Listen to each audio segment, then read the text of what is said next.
আমরা তাহলে আলোচনা শুরু করছি আমাদের, সেটা হচ্ছে political system of the United kingdom. এখানে এখানে মানে আমাদের ইন্ডিয়ান কনস্টিটিউশন তো আমরা পড়েছি যেহেতু, কাজে এখানে যা পড়ানো হবে তোমরা মানে দেখবে সেগুলো সবই সিমিলার, এবং যে সমস্ত বিষয়গুলো আমাদের পরীক্ষায় বারবার জিজ্ঞেস করে সেগুলো শুধু আমরা একটুখানি ফোকাস করার চেষ্টা করব।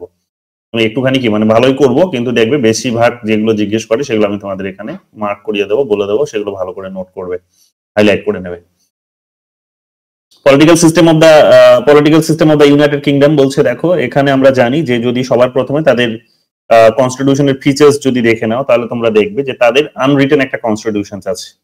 আনরিটেন একটা কনস্টিটিউশন মানে অ্যাজ সাচ আমাদের যে এরকম কনস্টিটিউশন আছে একটা, যেটা রিটেন একটা দলিল যেটাকে আমরা বলি, এবং সেখানে 450টা প্রায় মানে আর্টিকেল আছে, মানে 450টার বেশি আর্টিকেল আছে, এবং সাব আর্টিকেলস গুলোকে মেনশন করে তো অনেক সেটা ছাড়িয়ে যাবে। তো মোটামুটি ধরো যে 450টা আর্টিকেল আমাদের যদি থাকে, তাহলে দেখো এই ধরনের কোনো দলিল তুমি যেখানে আর্টিকেল ওয়াইজ সেখানে ইস্যুস গুলোকে মেনশন করা হয়েছে, এই ধরনের কোনো দলিল তুমি কিন্তু ব্রিটেনের সংবিধানে কিন্তু ব্রিটেনে কিন্তু পাবে না। সেখানে আনরিটেন এক প্রকার কনস্টিটিউশন আছে।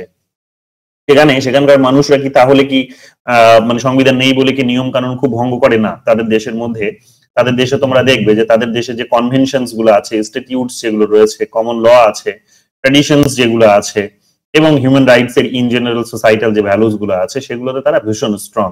মানে সেগুলো হয়তো আমাদের দেশেও তুমি এক্সপেক্ট করতে পারবে না। মানে আমাদের দেশে এত একটা সংবিধান আছে ঠিকই, কিন্তু সেই সংবিধানকে অমান্য করার প্রবণতাটা অনেক বেশি। কিন্তু সেখানকার মানুষের মধ্যে দেখা যাবে কি যে সংবিধান না থাকলেও সেখানে এই সমস্ত বিষয়গুলো থাকার ফলে, যে কতগুলো চুক্তি, কতগুলো সেখানে কমন আইন, এই সমস্ত বিষয়গুলো এবং সামাজিক যে সমস্ত প্রথা, এগুলো থাকার ফলে এবং মানবাধিকারের বিষয়ে মানুষ অনেক স্ট্রং হওয়ার ফলে সেখানে কি দেখা যাবে যে সমাজ তাদের উন্নত হওয়ার ফলে দেখা যাবে যে তাদের সংবিধান না থাকলেও বিশেষভাবে যে তাদের সংবিধান ব্রেক করতে দেখা যায় তা কিন্তু নয়। এবং কেউ যদি ব্রেকও করে তখন তাকে সেখানে লিগালি হয়তো সেখানে তাকে আটক করা না গেলেও বা তাকে হয়তো দায়বদ্ধ করা না গেলেও সোশ্যালি তাকে কিন্তু অনেক সমালোচনার মুখে পড়তে হয়। তো সেই কারণে তাদের দেশের সংবিধান আমরা দেখতে পাবো যে না থাকলেও তারা কিন্তু অনেক বেশি একটা কি বলবো যে অনেক বেশি তারা কি বলবো এটাকে বলা যেতে পারে যে পরিণত মানুষের বা পরিণত সমাজের কিন্তু একটা উদাহরণ বা দৃষ্টান্ত হিসেবে তারা কিন্তু কনসিডার হয়। উল্লেখ করতে পারি আমরা যে কিছুদিন আগেই আমরা দেখতে পাবো যে প্রধানমন্ত্রীর বাসভবনে সেখানে একটা বড় রকমের পার্টি হয়েছে বলে সেখানে আমরা দেখতে পেয়েছি যে সে কারণে প্রধানমন্ত্রীকে অনেক সমালোচিত হতে হয়েছে। তাছাড়াও তোমরা দেখবে যে প্রধানমন্ত্রী সেখানে সিট বেল্ট পরেননি বলে তাকেও কিন্তু সমালোচিত হতে হয়েছে। তাছাড়াও তোমরা দেখবে যে প্রধানমন্ত্রী তার নিজের পোষ্য কুকুরটি যেটা রয়েছে সেটার তার দড়িটা তিনি ছেড়ে দিয়েছিলেন বলে তাকে কিন্তু সমালোচিত হতে হয়েছে, এবং তার জন্য তিনি ক্ষমা প্রার্থী হয়েছেন। এবং পুলিশকে আমরা কিন্তু তাকে মানে যখন তিনি সিট বেল্ট না পরেই যাতায়াত করছেন তখন পুলিশকে আমরা তাকে জরিমানা করতেও দেখেছি। তো বুঝতেই পারছো যে সেখানকার যে ইনস্টিটিউশনস যেগুলো আছে, সেই ইনস্টিটিউশনস গুলোর যে ছোট ছোট যে সমস্ত লস গুলো আছে বা ডিসিপ্লিন যেগুলো আছে, যে রুলস রেগুলেশনস গুলো আছে, সেগুলোতে ভীষণ তারা অনেকটা স্ট্রং। তো দেখবে তোমরা যে এছাড়াও আমরা বলতে পারি যে হ্যাঁ, সংবিধান না থাকলেও তাদের দেশে যেহেতু এই যে বলে দিয়েছে কমন ল আছে, তো সেই কমন ল গুলোতে তাদের নিজেদের বিভিন্ন ইস্যুস গুলোকে সেখানে কিন্তু আলোচনা করা হয়েছে। তো স্বাভাবিকভাবে আমরা দেখবো যে সংবিধান না থাকলেও বিশেষ অসুবিধা হয় না, কারণ আইনগুলো সেটার একটা রিপ্লেসমেন্ট হিসেবে কাজ করে থাকে বা অল্টারনেটিভ হিসেবে কিন্তু কাজ করে থাকে। এই সমস্ত বিষয়গুলো তোমরা কিন্তু ইউকে তে দেখতে পাবে। অন্যান্য দেশে এই সমস্ত বিষয়গুলো কিন্তু অনেকটাই মানে তোমরা এগুলো পাবে না, কিন্তু এই ধরনের ঘটনা, বিরল ঘটনা তোমরা কিন্তু ইউনাইটেড কিংডমেই পাবে। পার্লামেন্টারি সোভারেন্টি সেখানে একটা মানে বিশেষত্ব, মানে এই আনরিটেন কনস্টিটিউশন, এটাও একটা পরীক্ষায় বোধহয় একাধিকবার জানতে চেয়েছে, দেখে নিও। পার্লামেন্টারি সোভারেন্টি এটাও একাধিকবার পরীক্ষা জানতে চেয়েছে যে পার্লামেন্ট সেখানে সার্বভৌম ক্ষমতা এনজয় করে থাকে। তাদের ওখানে পার্লামেন্ট সার্বভৌম ক্ষমতা এনজয় করে থাকে। সেই ব্যাপারটা কি সার্বভৌম ক্ষমতা এনজয় করে থাকে? ব্যাপারটা হচ্ছে যে পার্লামেন্টের আগের দিনই তোমাদের বলেছিলাম যে পার্লামেন্ট হচ্ছে অনেক বেশি শক্তিশালী। তার কারণ পার্লামেন্টারি হচ্ছে একটা পার্ট। পার্লামেন্টের মানে হচ্ছে আমরা জানি লেজিসলেচার, যেটা তার হচ্ছে প্রপার নাউন হচ্ছে সেখানে পার্লামেন্ট, যেটাকে আমরা ইউনাইটেড স্টেটসে যেটাকে আমরা কংগ্রেস বললাম। তো প্রপার নাউন যেটা হচ্ছে ইউনাইটেড কিংডমে যে পার্লামেন্ট লেজিসলেচারের প্রপার নাউন হচ্ছে পার্লামেন্ট। তো সেই পার্লামেন্টে আমরা দেখতে পাচ্ছি কি যে পার্লামেন্টারি পার্ট হচ্ছে এক্সিকিউটিভ, অর্থাৎ পার্লামেন্টের লোয়ার হাউস যেটা আছে, যেটাকে বলা হচ্ছে যে হাউস অফ কমন্স, সেই হাউস অফ কমন্স এর মধ্যে যে পার্টিটি সব থেকে বেশি যে পার্টিটির সংখ্যাগরিষ্ঠতা বেশি রয়েছে, তো সেই পলিটিক্যাল পার্টিটি বেসিক্যালি কি করে, এক্সিকিউটিভ ফর্ম করে, এটা আমরা জানি। সেই পলিটিক্যাল পার্টিটাই বেসিক্যালি এক্সিকিউটিভ ফর্ম করে, যাদেরকে আমরা বলে থাকি কাউন্সিল অফ মিনিস্টার্স। তো সেই কাউন্সিল অফ মিনিস্টার্সটা বেসিক্যালি কি করে থাকে, যে দেশটাকে পরিচালনার কাজটা করে থাকে, যেমন আমরা করে থাকি। তো আমাদের এই সমস্ত ফিচার্স গুলো বলতে পারো যে পার্লামেন্টের মধ্যে যে এই ধরনের একটা সেপারেশন অফ পাওয়ার্স না রাখা, এগুলো আমরা দেখতে পাবো যে আমরা ব্রিটেন থেকেই ধার করেছি। তো সেখানে তোমরা দেখতেই পাবে যে মেজরিটি পার্টি কমন্সের তারা কিন্তু সেখানে কি করেন, এক্সিকিউটিভ ফর্ম করে, এবং তারা বেসিক্যালি যে ডিসিশনসটা নেয় সেই ডিসিশনসটাই আমরা দেখতে পাবো কি যে সেই ডিসিশনসটা তারা হচ্ছে সেই ডিসিশনসটাকে চ্যালেঞ্জ করার জন্য যে বডিটা খুব গুরুত্বপূর্ণ, সেই বডিটার এক্সিস্টেন্স সেখানে এক প্রকার নেই বললেই চলে। যদিও এখন এসেছে সুপ্রিম কোর্টের কথা বলছি আমি, অর্থাৎ জুডিশিয়ারি। তো সুপ্রিম কোর্টের অস্তিত্বটা এক প্রকার নেই বললেই চলে, এবং দীর্ঘদিন ধরে ছিল না, এই জাস্ট রিসেন্ট তৈরি করা হয়েছে। তো সেখানে তোমরা দেখবে যে সুপ্রিম কোর্ট এক প্রকার অর্থাৎ বিচার বিভাগের একটা বড় গুরুত্বপূর্ণ। আবার শুনতে পাচ্ছ না? না স্যার, ক্লিয়ার আছে, তো ক্লিয়ার আছে। আচ্ছা, নেটওয়ার্ক প্রবলেম হতে পারে। তো তো পার্লামেন্ট ওখানে আমরা কি দেখতে পাবো, যে আমরা দেখতে পাবো যে পার্লামেন্টের ওখানে যে আপার হাউসটি আছে, সেই আপার হাউসে আমরা দেখতে পাবো যারা লর্ডস বসেন, ঠিক আছে, হাউস অফ লর্ডস বলা হয় আপার হাউসকে। তাদের হাউস অফ লর্ডস এ যার সমস্ত লর্ডসরা আছেন বেসিক্যালি তাদেরই ছোট্ট একটা অংশ আমরা দেখতে পাবো যে জুডিশিয়ারি রোলটা প্লে করে থাকে। এবার এখানে সুপ্রিম কোর্ট না থাকার একটা বড় গুরুত্বপূর্ণ মানে একটা ইয়ে রয়েছে, মানে এর একটা বড় ফিলসফি আছে। সেটা কি? সেটা হচ্ছে যে বিচার বিভাগ সেখানে প্রয়োজন পড়বে যেখানে হচ্ছে কনফ্লিক্ট গুলো খুব গুরুত্বপূর্ণ, কনফ্লিক্ট গুলো বারবার উঠে আসার সম্ভাবনাটা প্রবল। তো কনফ্লিক্ট গুলো কোথায় উঠে আসে? কনফ্লিক্ট গুলো আমরা উঠে আসে দেখতে পাই যে ডিভিশন অফ পাওয়ার যেখানে আছে, অর্থাৎ ক্ষমতার বিভাজন যেখানে করা হয়েছে। তো সেই ক্ষমতা নিয়ে কাড়াকাড়ি শুরু হলে তার মানে বেসিক্যালি সেটার বা দ্বন্দ্ব তৈরি হলে তখন সেটা সমাধানের প্রয়োজন পড়বে, আর এই সমাধানটা অফকোর্স তাহলে থার্ড পার্টিকেই করতে হবে। তাহলে এই সেন্সে আমরা দেখতে পাবো যে সেখানে জুডিশিয়ারির প্রয়োজন পড়ে, এবং এই কারণে তোমরা দেখবে যে ফেডারেলিজমে কিন্তু জুডিশিয়ারির একটা অ্যাক্টিভ রোল থাকে। যেখানে যেখানে ফেডারেলিজম আছে সেখানে সেখানে তোমরা জুডিশিয়ারির একটা অ্যাক্টিভ রোল দেখতে পাবে, একটা সেখানে সোভারেন্টি, সেখানেও কিন্তু জুডিশিয়ারির এক প্রকার তোমরা দেখতে পাবে যে সেও কিন্তু একটা অটোনোমাস ইনস্টিটিউশন হিসেবে রোল প্লে করে থাকে। এখন ভারতবর্ষ যেহেতু কমপ্লিট যুক্তরাষ্ট্রীয় না হলেও যেহেতু একটা আধা যুক্তরাষ্ট্রীয় বা ইউনিয়ন অফ টেরিটরিজ আমরা বলতে পারি, যে ইউনিয়ন অফ স্টেটস বলতে পারি, যেটা আমাদের সংবিধানের 1 নম্বরে বলা হয়েছে, যেটা একাধিকবার পরীক্ষায় এসেছে, যে India that is Bharat shall be a union of states. এই কথাটি যেহেতু বলা হয়েছে, তো এক প্রকার ধরে নাও যে এটা ইউনিয়ন হলেও যুক্তরাষ্ট্রীয় একটা কাঠামো আছে। আর আমেরিকাতে আমরা এর আগে আলোচনা করলাম যে আমেরিকাতে তো সেখানে যুক্তরাষ্ট্রীয় কাঠামো আছেই, ফেডারেল স্ট্রাকচার রয়েছে। তো সেই ফেডারেল স্ট্রাকচারের ফলে আমরা কি দেখতে পাচ্ছি যে না, ডিভিশন অফ পাওয়ার আছে, ডিভিশন অফ পাওয়ার, যে রাজ্য এবং কেন্দ্রের মধ্যে ক্ষমতা ভাগাভাগি করে দেওয়া হয়েছে। এখন ক্ষমতার ভাগাভাগি হলে মারপিটটাও থাকবে, সেটাই স্বাভাবিক কথা, অন্তর্দ্বন্দ্বও থাকবে, সেটাই স্বাভাবিক কথা। তো ইন্টার কনফ্লিক্ট থাকবে তাদের মধ্যে। তাহলে সেই ইন্টার কনফ্লিক্টটাকে মিটিগেট করার জন্য কিন্তু থার্ড পার্টি হিসেবে জুডিশিয়ারি রোলটা সেখানে কিন্তু অ্যাক্টিভ হয়ে পড়ে, এবং এই কারণে জুডিশিয়ারিকে সেখানে কিন্তু স্ট্রং বানানো হয়েছে, ফেডারেল জুডিশিয়ারি বলা হচ্ছে সেখানে, বা বলতে সুপ্রিম কোর্ট বলা হচ্ছে, সুপ্রিম কোর্টের রোলটা সেখানে আমরা স্ট্রং দেখতে পাই। যারা হচ্ছে ইউনিট গুলোর মধ্যে কিংবা ইউনিটের সঙ্গে কেন্দ্রের একটা সম্পর্কের মধ্যে যদি টানাপোড়েন তৈরি হয় ক্ষমতাগত, তাহলে সেটার সমাধানের কাজটা করে থাকেন। তাছাড়াও আমরা জানি সেখানে যে যখন ক্ষমতা তুমি বিভাজন করবে, যখন ক্ষমতা যখন তুমি ভাগাভাগি করে দেবে, ডিভিশন যখন তুমি করবে, তখন ডিভিশন করলে তখন সেটা কোথাও কি লিখিত আকারে সেটা নিয়ে আসতে হবে। এটাও একটা বড় ফিলসফি। কেন? কারণ লিখিত না থাকলে তো কেউ একটা ইউনিট বলতেই পারে, সেটা সেন্টার হোক কিংবা স্টেট, কোনো একটা ইউনিট বলতেই পারে যে আমি বেশি ক্ষমতাশালী। এই কথাটা তো কেউ তো বলতেই পারে, সে নিজেকে নিজে সে সুভরেন বানিয়ে ফেলতে পারে, নিজেকে সে অত্যধিক বেশি পাওয়ারফুল বানিয়ে ফেলতে পারে। তাহলে এটা যেন করতে না পারে, এই কারণে সেখানে কি করা হয়, বেসিক্যালি এই যুক্তরাষ্ট্রের কাঠামো যেখানে আছে, ফেডারেল স্ট্রাকচার যেখানে আছে, সেখানে কিন্তু এটা অনিবার্য হয়ে পড়ে যে সেখানে সংবিধানের মধ্যে লেখা থাকবে, অর্থাৎ সংবিধান থাকবে, এবং সেই সংবিধানের মধ্যে ক্ষমতার বিভাজনের বিষয়গুলোও কিন্তু পরিষ্কার করে লেখা থাকবে। এটা হচ্ছে একটা সাধারণ নিয়ম। তাহলে সেখানে আমরা দেখতে পাই যে যুক্তরাষ্ট্রে, ইউনাইটেড স্টেটসে আমরা দেখলাম তাদের একটা স্ট্রং একটা সংবিধান আছে, সেটা এত সহজে পদ বদলানো যায় না, সেটা অনেকটা রিজিড। ইন্ডিয়াতেও আমরা সেটাই জানি যে আমাদের সংবিধান অত সহজে বদলানো যায় না, সবকিছু আর কি 3টে ভাগে যদিও ভাগ করা হয়েছে। সেখানে সিম্পল প্রসেস আছে, একটা হচ্ছে তোমাদের কমপ্লেক্স প্রসেস, আর একটা হচ্ছে তোমাদের মানে কি বলবো, যে একটা সিম্পল প্রসেস আছে, একটা হচ্ছে তোমাদের সেকেন্ড স্টেজটা হচ্ছে যে তোমার ওই আর কি এক প্রকার কি বলবো যে 2/3 মেজরিটির ইয়েতে যেটা হবে সেটা, আর হচ্ছে একটা কমপ্লেক্স প্রসেস আছে যে 2/3 মেজরিটি পার্লামেন্টে, প্লাস হচ্ছে আমাদের অর্ধেক রাজ্যেরও কিন্তু সমর্থনের প্রয়োজন পড়ে। এই যে তিনটে প্রসেসে সেখানে আমরা দেখেছি আর্টিকেল 368 আমাদের দুটো প্রসেসের কথা মেনশন করা হয়েছে এবং বাকি আর্টিকেল গুলোতে প্রথম প্রসেসটা নিয়ে আলোচনা করা হয়েছে। তো এগুলো আমরা সেখানে জানি, আমরা দেখেছি কেন, কারণ আমাদের যুক্তরাষ্ট্রের কাঠামোকে কিন্তু ভ্যালু দেওয়া হয়েছে সংবিধানের মধ্যে। কিন্তু ইউকে তো এই যুক্তরাষ্ট্রের কাঠামোটাই নেই।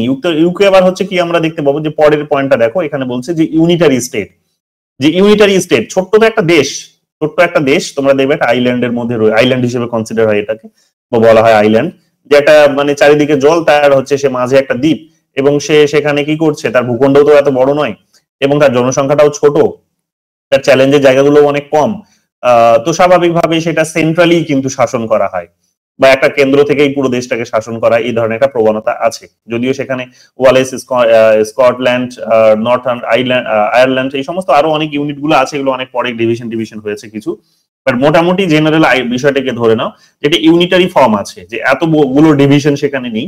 ডিভিশন না থাকার ফলে কি হয়েছে, যে ক্ষমতা একজনেরই হাতে রয়েছে, বা একটা ইউনিটের হাতেই রয়েছে, সেটা হচ্ছে সেন্ট্রাল ইউনিট।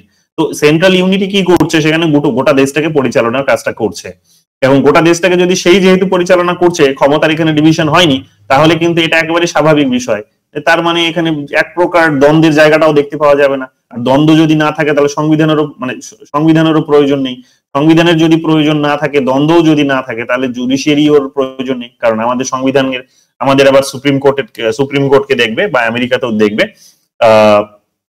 সুপ্রিম কোর্টকে সেখানে সংবিধানের অভিভাবক বানানো হয়েছে। কেন বানানো হয়েছে? কারণ এই ক্ষমতার বিভাজন গুলো কি হবে বা কিভাবে হবে, সেই প্রসেস পদ্ধতি সবকিছু তো সংবিধানে লেখা আছে। এবার সংবিধানটাকে নিয়েই তো বারবার চ্যালেঞ্জ করবে মানুষ হয়তো। এটা যাতে না হয় সেই কারণে আমরা কি দেখতে পেয়েছি, যে সেখানে সুপ্রিম কোর্ট তার অভিভাবকের ভূমিকাটা পালন করবে। এখন এদের দেশে যেহেতু এই জিনিসগুলো নেই, একেবারেই নেই, তাহলে কি হবে, তাহলে সুপ্রিম কোর্টও সেখানে থাকবে না, বা থাকলেও খুবই নামমাত্র সেখানে নমিনাল একটা পাওয়ার এনজয় করবে। আবার অন্যদিকে আমরা দেখতে পাবো যে সাথে সংবিধান তো নেই। তো এইরকম ভাবে আমরা দেখতে পাবো যে তাদের দেশের একটা বিশেষত্ব হচ্ছে তাদের এক তো আনরিটেন কনস্টিটিউশন, যে লিখিত কোনো সংবিধান নেই। তারপরে হচ্ছে পার্লামেন্টারি সেখানে শেষ কথা, কারণ সুপ্রিম কোর্ট এখানে তাকে চ্যালেঞ্জ করার মতো নেই, ডিভিশনই যেহেতু নেই, তো সেখানে সুপ্রিম কোর্টও তাকে চ্যালেঞ্জ করার নেই। আর এক্সিকিউটিভরা তো লেজিসলেচারেরই একটা পার্ট, এবং তারা হচ্ছে একটা মেজরিটি, লোয়ার হাউসের একটা মেজরিটি, যে হাউসটা আবার শক্তিশালী। তো সেই হাউসটা সব থেকে শক্তিশালী, যে কমন হাউস অফ কমন্স, সেই হাউস অফ কমন্সেরই হচ্ছে একটা বড় পার্ট হচ্ছে, বা মেজরিটি হচ্ছে কিন্তু সরকার পক্ষ, যারা এক্সিকিউটিভ।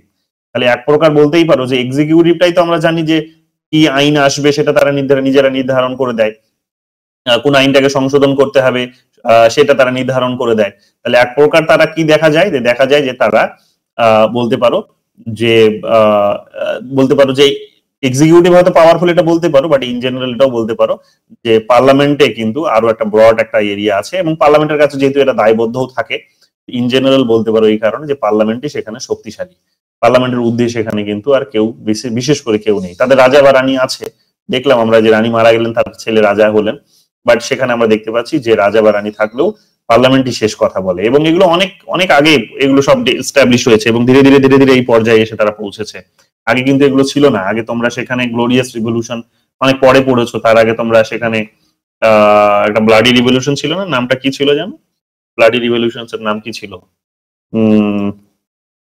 নামটা ভুলছি। তো ওই রিভলিউশনটা ছিল, তারপরে অনেক পিউরিটান রেভলিউশন, রাইট, শুদ্ধি আন্দোলন যেটা ছিল, তো সেটা ছিল। তারপরে আমরা দেখেছি সেখানে গ্লোরিয়াস রিভলিউশন ঘটেছে, গৌরবময় রিভলিউশন ঘটেছে। এইরকম ভাবে ধীরে ধীরে তারা কিন্তু আজকের এই পজিশনে এসে পৌঁছেছে। এবং দেখতে পাবো আমরা জন লকের থিওরিও তোমাদের পড়িয়েছি, সেই সময় তোমরা জেনেছো, যারা পড়োনি তারা দেখে নেবে, শুনে নেবে। আজকে আমি আবার রিপিট করে দিচ্ছি বিষয়টা। সেটা জন লক বলেছিলেন সেই সময়, পার্লামেন্টকে সেখানে সোভারেন বানিয়ে দিয়েছিলেন তিনি, নিশ্চয়ই তোমাদের মনে আছে যে পার্লামেন্টের হাতে তিনি সমস্ত ক্ষমতা দিয়ে দিলেন, এবং রাজাকে সেখানে নামমাত্র পাওয়ার দিলেন। রাজা যেটা আইন তৈরি করার ক্ষমতাটা ছিল সেটা পার্লামেন্টকে দিয়ে দিলেন, পার্লামেন্ট সেখানে আইন কানুন তৈরি করবে। এগুলি আমরা সেখানে দেখেছি। এবং তারা যদি আইন কানুন তৈরি করতে ব্যর্থ হয়, জনগণের প্রত্যাশা পূরণ করতে যদি ব্যর্থ হয়, তাহলে তাদেরকে জনগণ আবার রিপ্লেস করতে পারে। তো এইরকম ভাবে আমরা দেখেছি সে আবার জনগণকে সেখানে হয়তো ইনডিরেক্টলি করেছে ঠিকই, বাট আমরা দেখেছি যে পার্লামেন্টের কাছে তিনি ক্ষমতা কিন্তু অর্পণ করেছিলেন, যেটা কিন্তু হবস করেননি। তো হবসের পরে আমরা জন লককে যখন দেখবো, তখন দেখবো যে পার্লামেন্টের সুভারেনিটির কনসেপ্টটা কিন্তু প্রথমবারের মতো কিন্তু এত বড় পরিমাণে এমার্জ করলো। এই জিনিসগুলো আমাদের কিন্তু এই বলতে পারো যে ব্রিটেনের কনটেক্সটেই আমরা পড়েছি, আমরা এগুলো জানি। এরপরে চলে আসো রুল অফ ল। হ্যাঁ, তাদের নির্দিষ্ট মানে তাদের দেশে সংবিধান না থাকলে মানে নেই মানে কি তাদের দেশে কি মানে নিয়ম মেনে কাজকর্ম কিছু হয় না, জীবনযাপন হয় না? না, নিয়ম মেনেই হয়। আর এই নিয়মগুলোকে সংবিধানের মধ্যে লিপিবদ্ধ করা না হলেও আইনের মধ্যে লিপিবদ্ধ করা হয়েছে, অর্থাৎ পার্লামেন্টে সেখানে ইস্যু ভিত্তিক সেখানে আলাদা আলাদা সেখানে আইন কানুন তৈরি করা হয়েছে, আলাদা আলাদা সেখানে বলতে পারো যে একটা নিয়মের একটা দলিল তৈরি করা হয়েছে, সেগুলোকে আমরা আইন বলতে পারছি। তো এইরকম ইস্যু ভিত্তিক বিভিন্ন ধরনের আইন কানুন তারা তৈরি করেছে, যেগুলো দিয়ে তারা সেখানকার জনগণ সেগুলোকে কমপ্লাই করে বা মেনে চলে, তাদের সরকার সেগুলোকে মেনে চলে, এবং সকলেই কিন্তু ওই আইনের ঊর্ধ্বে কেউ নয়। তো এই সমস্ত বিষয়গুলো সেখানে আমরা দেখবো যে প্রত্যেকে হচ্ছে সাবজেক্ট টু ল। এরপরে তোমরা দেখতে পাবে সেপারেশনস অফ পাওয়ার্স এর গল্প। সেপারেশনস অফ পাওয়ার্স এর গল্পটা ঠিক কিরকম? সেপারেশনস অফ পাওয়ার্স এর গল্পটা হচ্ছে যে যদিও সেখানে রিজিড নয়, মানে আমাদের দেশে যেমন সেপারেশন অফ পাওয়ার কি নেই না, আছে। আমাদের জুডিশিয়ারির কাজ জুডিশিয়ারি করে, লেজিসলেচারের কাজ লেজিসলেচারই করে, এক্সিকিউটিভের কাজ এক্সিকিউটিভই করে। কিন্তু তারপরেও আমরা দেখবো যে মানে এটা হচ্ছে সেপারেশন অফ পাওয়ার, কিন্তু সেপারেশন অফ পাওয়ার থাকলেও এটা কিন্তু রিজিড ফর্ম নয়, এবং কোনো দেশেই রিজিড একেবারে চরম রিজিডনেস কিন্তু নিয়ে আসা যায় না, বা এরকম চরম কিছু পৃথকীকরণের ব্যবস্থা নিয়ে আসা যায় না। তার অন্যতম কারণ হচ্ছে যে আরো অনেক গভীরে, আমি সেগুলোতে যাচ্ছি না। কিন্তু এখানে মোটামুটি বোঝো যে রিজিড সেপারেশন অফ পাওয়ার তার মানে নেই না আছে, এবং সেপারেশন অফ পাওয়ার থাকলে সেটা রিজিড নয়। রিজিড নয় কিভাবে বুঝবো এরকম ভাবে যে যারাই হচ্ছে লেজিসলেচার মানে যারা এক্সিকিউটিভ তারা আসলে লেজিসলেচারের একটা পার্ট, যারাই আসলে বিচার বিভাগ তারাই আবার লেজিসলেচারের একটা পার্ট। তাহলে ঘুরিয়ে ফিরিয়ে দেখতেই পাচ্ছ যে লেজিসলেচারের মধ্যেই সকলেরই কিন্তু একটা অবস্থান। তাহলে এইরকম ভাবে আমরা বলতে পারি পার্লামেন্ট সোভারেন ঠিকই, কিন্তু সেখানে প্রত্যেক আলাদা আলাদা ভাবে কাজ করলেও আমরা মানে আলাদা আলাদা ভাবে কাজ করে সেটার মধ্যে দিয়ে হয়তো সেপারেশন অফ পাওয়ারটা হয়তো প্র্যাকটিস হয় ঠিকই, কিন্তু কথাটা হচ্ছে সেটা কিন্তু রিজিড নয়, কারণ একে অপরে কিন্তু তাদের নিজেদের কাজগুলো দায়িত্বভাবে মানে নিজেদের মতো করে করলেও তারা একে অপরের উপর কিন্তু নির্ভরশীল বটে। এই কারণে সেপারেশন অফ পাওয়ার আছে ঠিকই, কিন্তু এতটা রিজিড নয়। বাট এই শব্দটার মানে আমাদের পরীক্ষার কনটেক্সটে যেভাবে জিজ্ঞেস করে সেখানে কিন্তু এই শব্দটা অ্যাপ্রোপ্রিয়েট নয়। যখনই তোমাকে সেপারেশন অফ পাওয়ারের কথা বলবে তখনই তুমি ইউনাইটেড স্টেটস চুজ করবে, কারণ মোস্ট অ্যাপ্রোপ্রিয়েট হচ্ছে সেপারেশন অফ পাওয়ার। এই শব্দটার মানে খুব মানে বহুল প্রচলন দেখা যায়, বা বলতে পারো যে স্ট্রংলি এটাকে প্র্যাকটিস করা হয়, সেটা কিন্তু মানে অন্যান্য সমস্ত দেশের থেকে সব থেকে ভালো রকম ভাবে এটাকে প্র্যাকটিস করা যায় শুধুমাত্র ইউএসএ তেই। তো যখনই তোমাদের সেপারেশন অফ পাওয়ার বলবে তখনই তোমরা ইউনাইটেড স্টেটস চুজ করবে, কখনো কিন্তু ইউনাইটেড কিংডম চুজ করবে না। তো এটা কিন্তু ভালো করে মাথায় রাখো। ইউনাইটেড কিংডমের কনটেক্সটে যেগুলো জিজ্ঞেস করবে সেটা হচ্ছে পার্লামেন্টারি সোভারেনিটি, ইউনিটারি স্টেট বা ইউনিটারি গভর্নমেন্ট বা ইউনিটারি স্টেট, আনরিটেন কনস্টিটিউশনস, এই সমস্ত বিষয়গুলো জিজ্ঞেস করবে। কনস্টিটিউশনাল মনার্কি এগুলো জিজ্ঞেস করবে। যেমন তোমরা দেখবে যে সেখানে ছোট্ট করে একটা কনস্টিটিউশন আছে, মানে কনস্টিটিউশন যে নেই একেবারে সেটাও ঠিক নয়, ছোট্ট একটা কনস্টিটিউশন আছে বা আইন কানুন যেগুলো আছে। তো সেই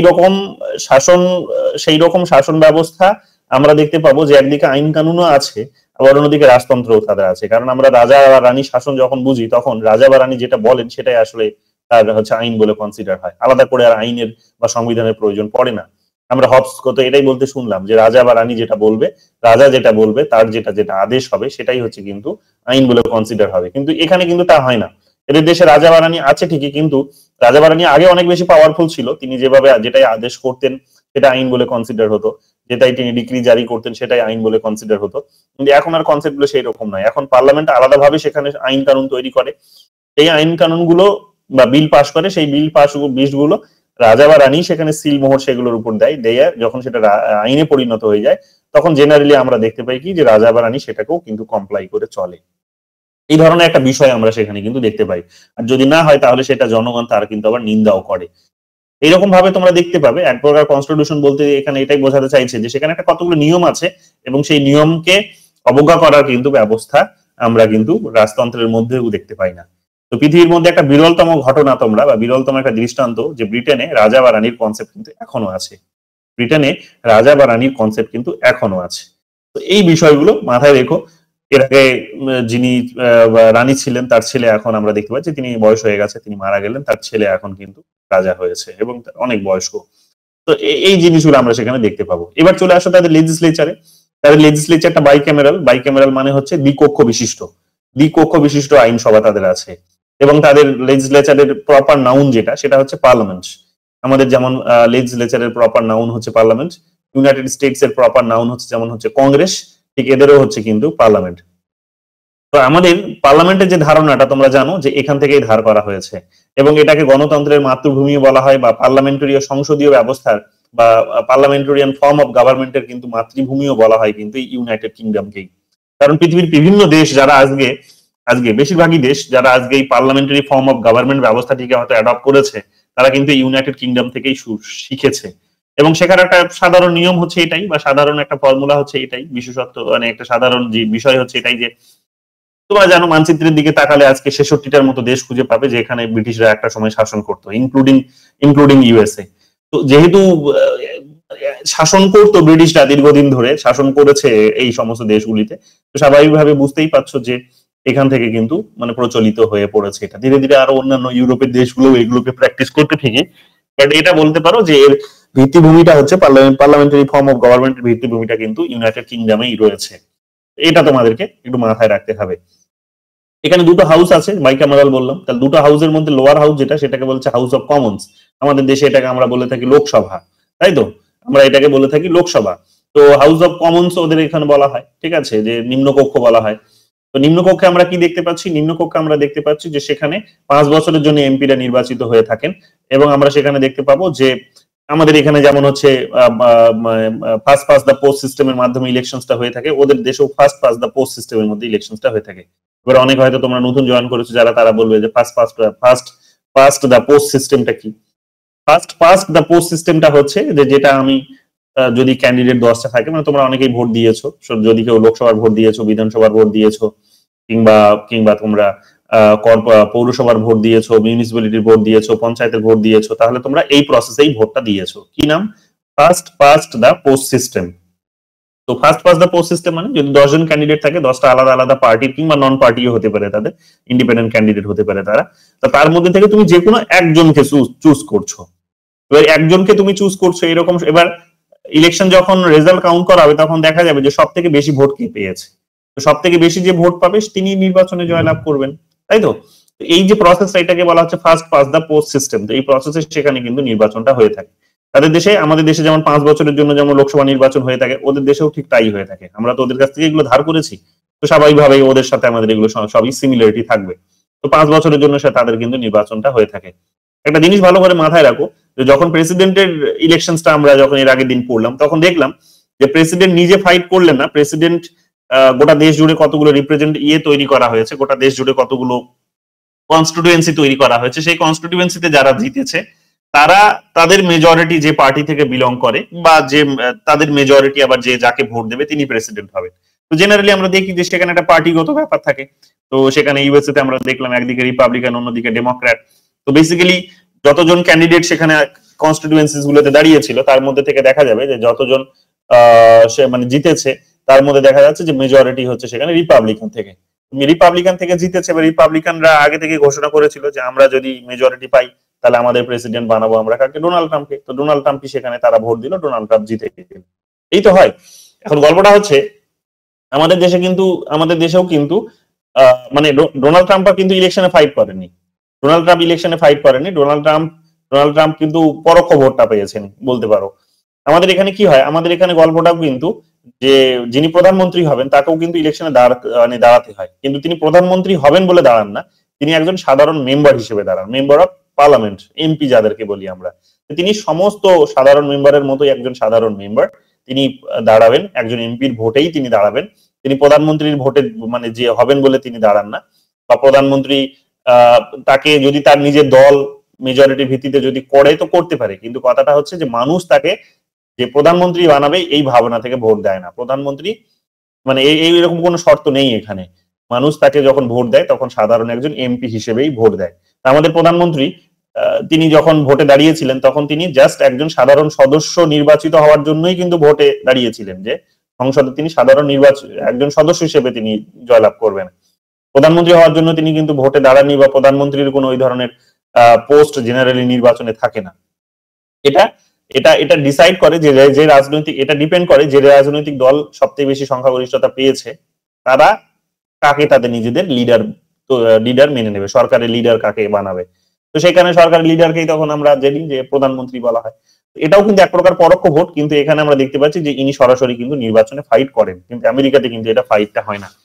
তো তো ইউকেতেও তোমরা একই জিনিস দেখতে পাবে, আমাদের মডেলটাই ওখান থেকেই যেহেতু নেওয়া হয়েছে, তোমরা দেখবে এখন যেমন হচ্ছে কির স্টারমার যিনি এখন প্রধানমন্ত্রী ইউকেতে আছেন, তো কির স্টারমার তোমরা দেখবে যে তিনি একজন মেম্বার অফ পার্লামেন্টে হিসেবে নির্বাচনে জয়লাভ করার জন্য তিনি নির্বাচনে দাঁড়িয়েছিলেন।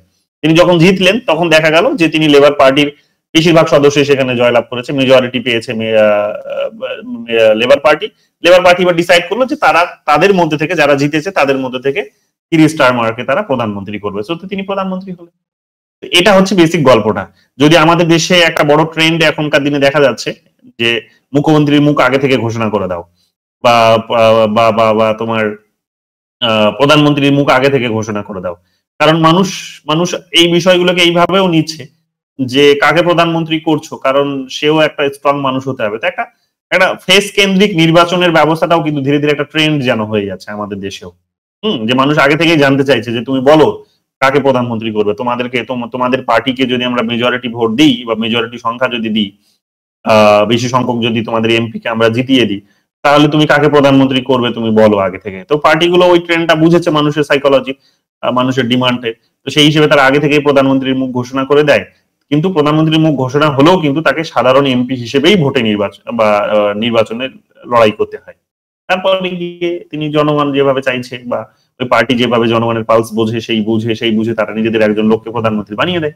তো এগুলো কিন্তু আমরা সেখানে কিন্তু আমাদের দেশে এবং ইউকেতেও কিন্তু এই জিনিসগুলো আমরা দেখে থাকি, বা সমস্ত দেশে এখন এক প্রকার ট্রেন্ড বলতে পারো, যে আগে থেকে মানুষ জানতে চাইছে যে লিডার কাকে বানাবে বলো। কারণ গোটা বিশ্ব জুড়ে এখন যা চলছে, এখন আমরা যে গ্লোবালাইজড একটা মানে জীবনযাপন করছি, তো সেখানে একজন স্ট্রং লিডারের খুব প্রয়োজন আছে বলে অনেক দেশের অনেক মানুষ মনে করছে। তো সেই কারণে এখন আগে থেকে প্রধানমন্ত্রীর মুখটাকে ঘোষণা করে দেওয়াটা এক প্রকার ট্রেন্ড হয়ে গেছে, এটা আমরা দেখতে পাচ্ছি। এরপর বলছে it is responsible for making and passing law. তো যখন হাউস অফ ল এর কমন্স এর কথা বলছে, যেটাকে নিম্নকক্ষ বলছে, তো সেই নিম্নকক্ষ আমরা কি জানি?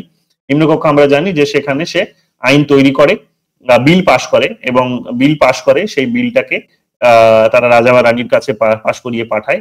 তারপরে সেখানে আমরা দেখতে পাচ্ছি যে সেটা যখন সই হয় তারপর সেটা আইনে পরিণত হয়। কিন্তু মেজর রেসপন্সিবিলিটিটা এখানে কোন হাউসটা পালন করে? দুটো হাউসের মধ্যে কমন্স পাশ করে। কেন? কমন্সে হচ্ছে কিন্তু সরকার পক্ষ আছে, তো সরকার পক্ষের দায়িত্বটা হচ্ছে যে তাকে নির্দিষ্ট আইন বানিয়ে, নির্দিষ্ট আইন তৈরি করে সেই আইনের যে সমস্ত নিয়মগুলোর কথা বলা হয়েছে সেই নিয়ম মেনেই দেশটাকে শাসন করতে হবে।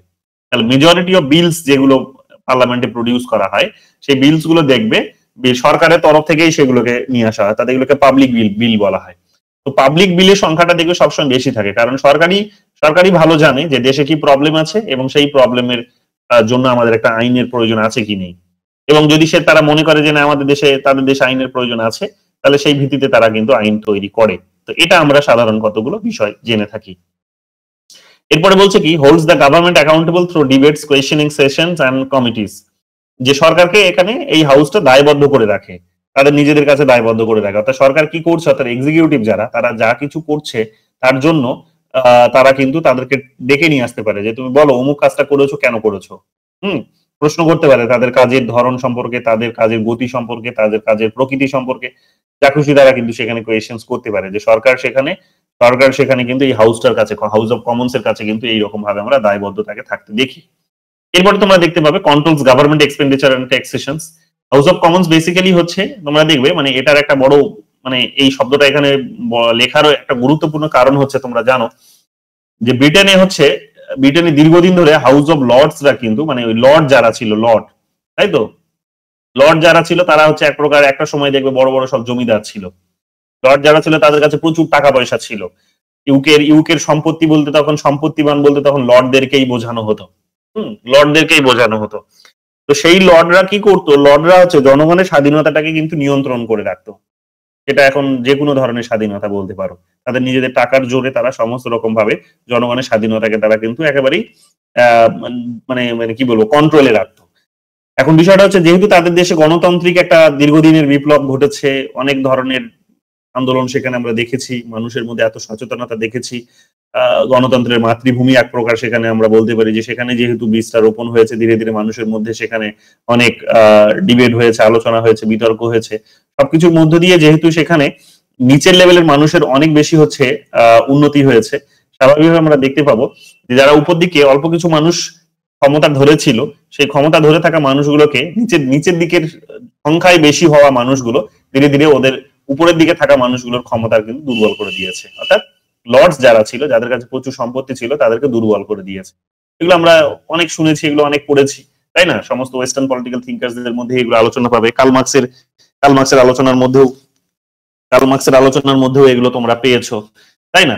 তো এই সমস্ত গল্পগুলো আমরা সেখানে শুনেছি, আমরা সেগুলো জানি। এখন বিষয়টা হচ্ছে যে এই হাউস অফ লর্ডস এ যারা বসে, তারা হচ্ছে কিন্তু সবই সম্পত্তিবান। কিন্তু সম্পত্তিবান তারা হলে তাদের কাছে যদি এখন আইন কানুন পাশ করারও ক্ষমতাটা অত্যধিক রাখা হয়, বিশেষ করে অর্থনৈতিক বিষয় সম্পর্কিত ক্ষমতা যদি অত্যধিক বেশি থাকে, তাহলে তারা জনগণের স্বাধীনতাকে নিয়ন্ত্রণ করে দেবে। এতদিন তো করে আসছিল, তো আবার সেই অবস্থাটাকে কিন্তু তারা টিকিয়ে রাখতে চাইবে, বা আরো অনেক বেশি হয়তো হোল্ডটা রাখতে চাইবে। এই কারণে টাইম টু টাইম যে সমস্ত বিপ্লব গুলো হয়েছে, গণতান্ত্রিক যে সমস্ত বিপ্লব হয়েছে, রিভলিউশন হয়েছে, এই রিভলিউশন গুলো বলে দিয়েছে ক্ষমতা হাউস অফ লর্ডস এর কাছে থাকবে না, হাউস অফ কমন্স এর হাতে থাকবে, যেখানে সাধারণ মানুষ তাদের নিজেদের পছন্দের প্রতিনিধিকে সেখানে পাঠাবে এবং সেই প্রতিনিধিদের কাছে দাবি রাখবে যে অমুক অমুক অমুক অমুক আমাদের আইন কানুন চাই। তো তাদের হাতে সেখানে অর্থনৈতিক ক্ষমতাগুলো ছেড়ে দেওয়া হয়েছে। তো এখন সরকার কত টাকা খরচা করবে, তার কি পলিসি হবে, তার সেই পলিসির বাজেট কত হবে, সেই সমস্ত বিষয়গুলো এখানে দেখতে পাওয়া যায় যে হাউস অফ লর্ডস ডিসাইড করে দেয়। এই কারণে তো ধীরে ধীরে দেখবে হাউস অফ লর্ডস এর কাছে যে ক্ষমতাগুলো ছিল ধীরে ধীরে কেড়ে নিয়ে আসার জন্য তাদের কাছ থেকে দেখবে হাউস অফ কমন্সকে অনেকভাবে শক্তিশালী করা হয়েছে। এবং এই এক্সপেন্ডিচার এবং ট্যাক্সেশনের মতো বিষয়গুলোতে সেখানে হাউস অফ কমন্স কিন্তু অনেক বেশি শক্তিশালী। এগুলো তোমরা সেখানে দেখতে পাবে। এবার তোমরা বলছে can remove the government through a vote of no confidence. আমাদের দেশেও আমরা দেখতে পাই এটা। অর্থাৎ আমাদের দেশে যা কিছু আছে তার 99% ধরে নাও তাদের সাথে সিমিলার, অর্থাৎ পার্লামেন্ট সম্পর্কিত যে সমস্ত কিছু আছে। তো আমাদের দেশে যেমন হচ্ছে কি যে সরকার যদি আত্মবিশ্বাস হারিয়ে ফেলে, তখন তার বিরুদ্ধে অনাস্থা প্রস্তাব নিয়ে আসা হয়। অর্থাৎ আত্মবিশ্বাস কিভাবে হারিয়ে ফেলবে? ধরো সরকার কোন একটা বিল পাস করতে চেয়েছিল, বিলটা প্রডিউস করেছে, কিন্তু পার্লামেন্টে সেই বিলটা পাস হলো না। এখন সেই বিলটা দেখা যাচ্ছে যে সিম্পল মেজরিটির ভিত্তিতে হয়তো পাস হওয়ার কথা ছিল, কিন্তু সেখানে যখন পাস হচ্ছে না, তার মানে বোঝা যাচ্ছে যে তাদের কাছে সংখ্যাগরিষ্ঠতা ছিল বলেই তো তারা সরকার গঠন করেছে। এখন কোন একটা বিলকেই যদি তারা পাস করাতে না পারে, তার মানে কি তাদের নিজেদের মধ্যে কিছু মানুষ আছে যারা হচ্ছে তাদের সরকারের এই কাজকর্মগুলোকে পছন্দ করছে না। তখন বিরোধীরা ওখানে চেপে ধরে বলে কি যে এখন আমরা নো কনফিডেন্স মোশন নিয়ে আসবো, নিয়ে এসে কি করব, যদি আমরা বেশি ভোট পাই তাহলে আমরা জিতে যাব, এবং আমরা জিতে গেলেই তখন কি হবে, নো কনফিডেন্স মোশনে আমরা যদি জিতে যাই তাহলে তোমাকে সরকার থেকে রিজাইন করতে হবে। তো অটোমেটিক তখন তারা রিজাইন করতে বাধ্য। নো কনফিডেন্স মোশনে এই কারণে সবসময় জিততে হয় সরকারকে। তো এইরকম অনেক সময় দেখা যায় যে সরকার কিছু একটা কাজকর্ম করেছে, যার ফলে দেখা যাবে তার নিজেদের দলের কিছু কিছু এমপি তারা নিজেরাই কিন্তু সরকারের উপর সন্তুষ্ট নয়, নিজের দলের উপর সন্তুষ্ট নয়। তারা চুপি চুপি তখন কি করে যে ওই নো কনফিডেন্স মোশন যখন বিরোধীরা নিয়ে আসে, তারা যখন বুঝতে পারে যে কিছু মানুষ তাদের মধ্যে তারা হয়তো সরকারের থেকে মুখ ফিরিয়ে নিয়েছে, তাদের নিজেদেরই লোক তারা, এমপি তারা, তো তখন সরকারকে ফেলে দেওয়ার একটা সুযোগ তৈরি হয়। তো নো কনফিডেন্স মোশনের গল্পটা হচ্ছে সেটাই, যে একটা অনাস্থা প্রস্তাব, যে সরকারের উপর আর আস্থা নেই, সরকার যা কর্মকাণ্ড করেছে তাতে নিজেদের এমপিরাই সেখানে তাদের উপর আস্থা রাখছে না। তাহলে এই একটা অনাস্থা নিয়ে আসলে যেটা সম্ভব সেটা হচ্ছে কি যে সরকারকে সেখান থেকে উৎখাত করে নিজেরা পাওয়ারে বসা যেতে পারে। তাহলে এরকম ভাবে সরকারকে কিন্তু তারা রিমুভ করতে পারে। কিছু বলছো সেটা?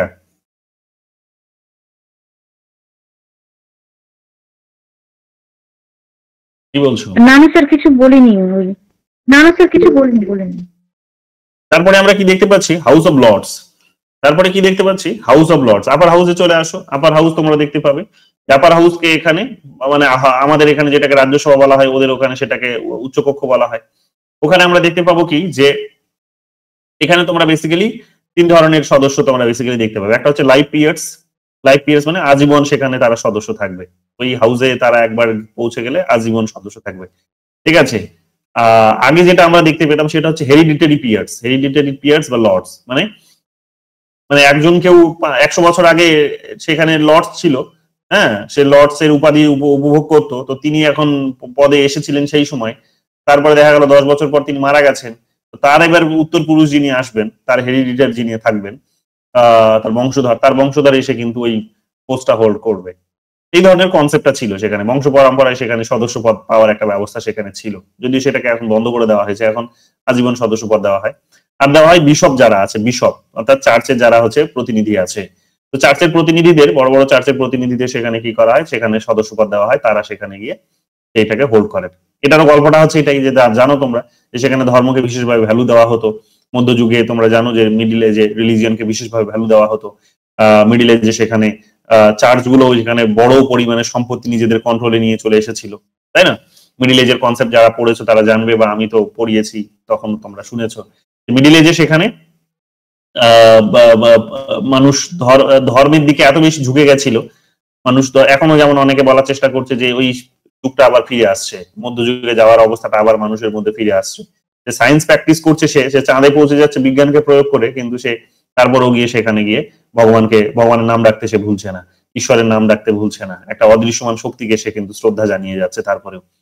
তো এই যে বিষয়গুলো, এগুলো আমরা দেখবো যে এই সমস্ত ফিলোসফি গুলোকে কাজে লাগিয়ে সেই সময় গির্জাগুলো অনেক পাওয়ারফুল হয়েছিল। যখন পাওয়ারফুল হয়েছে তখন মানুষের প্রচুর অর্থনৈতিক সাহায্য সহযোগিতা তারা পেয়েছে, এবং সেটাকে কাজে লাগিয়ে তারা নিজেরা পলিটিক্যাল পাওয়ারটাকে একটা সময় কন্ট্রোল করতে শুরু করেছিল।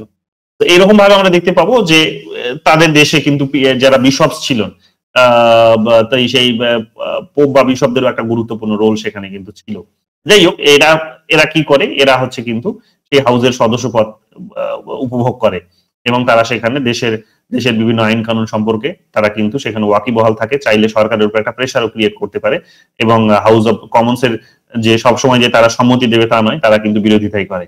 কারণ হাউস অফ কমন্স এর চেষ্টাটা এটাই থাকবে, যেহেতু তারা জনগণের একটা হাউস, তো জনগণের হাউস হলে তারা জনগণের যে ধরনের একটা পপুলিস্ট ডিমান্ড থাকে, সেই ডিমান্ড গুলোকে ফুলফিল করতে গেলে দেখা যাবে অনেক সময় দেখা যায় কি, যারা হচ্ছে সম্পত্তিমান আছে তাদের উপর থাবা বসাতে হবে, তাদের সম্পত্তিতে তোমাকে থাবা বসাতে হবে, কেড়ে নিতে হবে কিছুটা, হয়তো ওই ধরনের আইন কানুন তৈরি করতে হবে। এরা দেখা যাবে কি, যখনই ওই ধরনের কোনো অর্থনৈতিক বিল টিল কখনো কিছু আসে, যেটা থেকে আবার নতুন করে হয়তো ট্যাক্সেশন বসাতে শুরু করেছে সরকার, যার কারণে হয়তো তাদের অনেক সম্পত্তি নষ্ট হতে পারে বা চলে যেতে পারে, হাতছাড়া হতে পারে, তখন সেখানে গিয়ে দেখবো এই সমস্ত আইন কানুনে এরা কিন্তু বাধা দেওয়ার চেষ্টা করে। হাউস অফ লর্ডস এর একটা এই কারণে বিশেষ ভূমিকা হচ্ছে যে হাউস অফ কমন যে সমস্ত বিলগুলো নিয়ে আসে, হাউস অফ লর্ডস এর তরফ থেকে একটা বিরোধিতা দেখতে পাওয়া যায়, এটা কিন্তু আমরা এখানে দেখে থাকি। তারপর বলছে review and revives legislation passed by the House of Commons. এটাই বললাম যে তারা হাউস অফ কমন্স যে সমস্ত আইন কানুনগুলো নিয়ে এসেছে সেগুলোকে পর্যালোচনা করে দেখে, সেগুলোকে তারা আবার রিভাইজ করে দেখে, এবং তারা চাইলে কিছু সাজেশনও দিতে পারে, এগুলো আমরা জানি।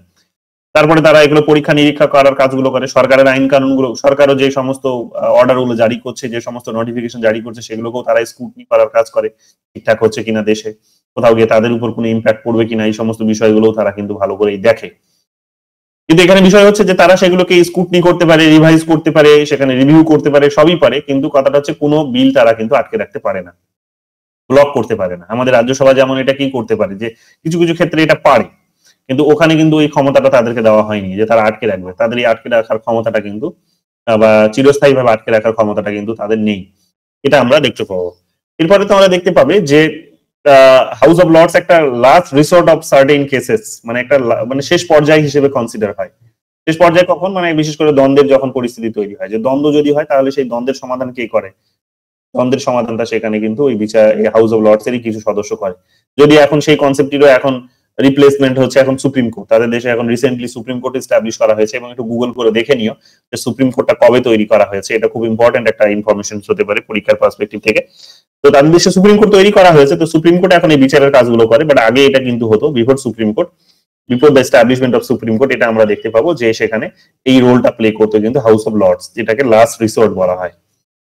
এরপরে তোমরা দেখতে পাবে স্পেশাল পাওয়ারের দিকে যদি চলে আসো, তাহলে তোমরা এটাই দেখতে পাবে যে ফিনান্সিয়াল যে সমস্ত বিষয়গুলো আছে সেখানে একটা গুরুত্বপূর্ণ রোল প্লে করে থাকে হাউস অফ কমন্স, যেমন ট্যাক্স বসানো, সরকারের খরচা, সরকার যে সমস্ত বিষয় খরচা করবে এই সমস্ত বিষয়গুলোর ক্ষেত্রে। আর হাউস অফ লর্ডস আমরা জেনারেলি দেখতে পাই যে তারা ওই আর কি সরকারের উপর একটা প্রেশার ক্রিয়েট করা, কমন্স এর উপর একটা প্রেশার ক্রিয়েট করার ক্ষেত্রে একটা স্পেশাল ভূমিকা পালন করে থাকে। এগুলো কতগুলো বিষয় সেখানে কিন্তু আছে।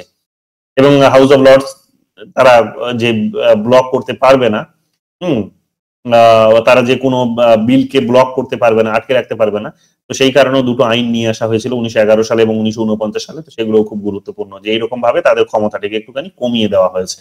তাহলে হাউস অফ লর্ডস এর তুলনায় হাউস অফ কমন্স সেখানে কিন্তু খুব গুরুত্বপূর্ণ ভূমিকা পালন করে থাকে। তো এটা তোমরা কিন্তু 2009, ওকে, তাহলে এখানে তোমরা এটা ভালো করে দেখে নিয়ে এরপরে চলে আসো Speaker of the House of Commons. House of কমন্সে আমরা জানি যে স্পিকার থাকেন একজন, হাউস অফ লর্ডস আর এখানে ইম্পর্টেন্ট এত নয়, হাউস অফ কমন্সে চলে আসো। হাউস অফ কমন্সে আমরা জানি একজন স্পিকার থাকেন, তিনি সেখানে তিনি সেখানে নির্বাচিত হন, ঠিক আছে, তিনি সেখানে নির্বাচিত হন, পার্লামেন্টের সদস্যরাই সেখানে তাকে নির্বাচিত করে তাকে সেই পদে বসান এবং সেখানে একটা ফেয়ার ডিবেট হয়ে থাকে। সেই ডিবেটের মধ্য দিয়ে সেখানে তাকে কিন্তু নির্বাচনে জয়লাভ করানো হয়।